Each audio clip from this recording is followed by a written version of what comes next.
ఇల్లు రావాలంటే ration card ఉండాలి. తాతకు పింఛన్ అందాలంటే రేషన్ కార్డు చూపియాలి. ఆరోగ్యశ్రీ పనిచేయాలంటే రేషన్ కార్డు అడుగుతారాయే. బిడ్డ లగ్గానికి కళ్యాణ లక్ష్మి చెక్కు రావాలంటే దరఖాస్తుకు రేషన్ కార్డు పెట్టాల్సిందే. ఆదాయం సర్టిఫికేట్ కావాలన్నా ఇంకే పథకం అందాలన్నా మొదలు అడిగేది రేషన్ కార్డు. ముందది ఉంటేనే కదా అన్నిటికీ పెట్టేది.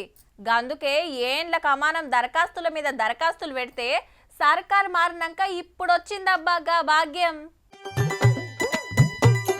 రైట్. సూర్యాపేట జిల్లా తిరుమలగిరిలో కొత్త రేషన్ కార్డులు పంచుడు సురువు చేసింది సర్కారు. ఇంటామె పేరుతోటి కార్డు ఉంటది. నెంబర్ కొడితే అందరి వివరాలు వస్తాయట. కాకుంటే ఇవి ఇంకా ప్రింట్ చేయలే. కొత్తగా 5,61,000 కార్డులు ఇస్తే 15 లక్షల మందికి ఫాయిదా అవుతుందట. ఇక ఇప్పుడు తెలంగాణలో మొత్తం కార్డులు 95 లక్షలు దాటితే 3,10,00,000 మందికి నెల నెల 6 కిలోల సన్న బియ్యం వస్తాయి.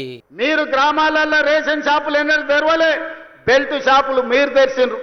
10 ఏళ్ల తర్వాత రేషన్ షాపులు తెరిచి సన్న బియ్యం ఇస్తుంటే అట్లనే సర్కార్ జాబులకు నోటిఫికేషన్లు సుతా చెప్పేస్తామన్నాడు సీఎం సారు.